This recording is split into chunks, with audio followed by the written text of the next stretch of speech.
ဘာသာရေးလူမျိုးရေးပြိပခဖြစ်စေတဲ့ပုတ်ခတ်ပြောဆိုမှုအမုန်းတရားတွေပြောဆိုတဲ့အခွေဖြန့်ချီမှုကိုထုတ်ဖော်ရေးယူသွားမယ်လို့တာသနာရေးဝန်ကြီးဦးဆန်းစင်ကနိုဝင်ဘာ2 ရက်နေ့မှာပြောဆိုလိုက်ပါတယ်။အမုန်းတရားတွေပြောဆိုပြီးအခြားဘာသာတရားကိုပုတ်ခတ်တိုက်ခိုက်မှုတွေပါဝင်တဲ့အခွေတွေကိုပြန်ကြားရေးနဲ့ရုပ်ရှင်ဖွဲ့တွေပူးပေါင်းသိမ်းသိနေပြီးပြောဆိုနေသူတွေကိုတတိပေးပြောဆိုထားတဲ့အကြောင်းနဲ့ဆက်ပြီးတိုက်ခိုက်နေမယ်ဆိုရင်ထိထိရောက်ရောက်ရေးယူသွားမယ်လို့ပြောဆိုခဲ့ပါတယ်။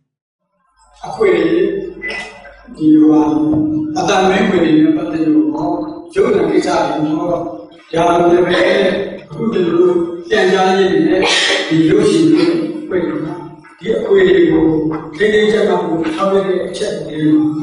ကျွန်တော်တို့ခုတက်ရတဲ့ဒီတစ်ဖက်ဘက်တဲ့အခွေများကိုလည်းဒါသိစေနေတယ်လို့ခေါ်ထုတ်ပြီးအရေးယူဖို့အတွက်ကိုကျွန်တော်တို့ကပြည်ထောင်စုဝန်ကြီးဌာနဆောင်ရွက်နေပါတယ်ကျွန်တော်တို့ကလည်းအဲ့ဒါများ information သူတို့ပြည်ထောင်စုဝန်ကြီးဌာနကိုဆက်လက်ပြီးပေးဖို့ပြောမှာဒါတွေကိုခေါ်ထုတ်ဆောင်ရွက်နေပါတယ်မဟာနာဒီကတော့ဘာသာရေးနဲ့ပတ်သက်လို့ကျွန်တော်တို့ဘုရားဘာသာရေးဝန်ကြီးဌာနရဲ့အခြေခံဥပဒေပိုင်းနဲ့အခြားဘာသာများကိုထိခိုက်ပြောဆိုဆွဆွဲတဲ့ကိစ္စများကိုလုပ်ဖို့နဲ့လုပ်လို့ရှိရင်ဥပဒေနဲ့အပြီးဒီပါနိုင်အောင်လို့ပြီးမဟာနာဖွဲ့စည်းမဖြစ်တာတဲ့ဖွဲ့စည်းတွေဖွဲ့စည်းမပြည့်အောင်ဘူးဆိုတာလည်းပဲဘာသာမဟာနာကရာပြကြတဲ့ထုတ်ပြန်ပြီးဒီဆောင်ဒီပါAR တိုင်းလွတ်တော်ဥက္ကဋ္ဌဖြစ်လူချိုင်များခဲ့တဲ့ဦးဆန်းစင်ဟာ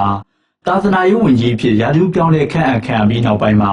မြန်မာတန်တော်စင်ဂျာနယ်ရဲ့နောက်ွယ်မှာရှိနေတဲ့ဆိုတဲ့ဆွဆွဲချက်တွေကိုလည်းဦးဆန်းစင်ကညှင်းဆိုခဲ့ပါတယ်။ရန်ကုန်တိုင်းသာသနာရေးဝန်ကြီးဌာနရုံးမှာကျင်းပတဲ့သတင်းစာရှင်းလင်းပွဲမှာဦးဆန်းစင်ကမြန်မာတန်တော်စင်နဲ့သူပတ်သက်တဲ့ဆိုတဲ့ဆွဆွဲချက်တွေမှန်ကန်တယ်ဆိုရင်သူ့ကိုရေးယူပါလို့ပြောဆိုခဲ့ပါတယ်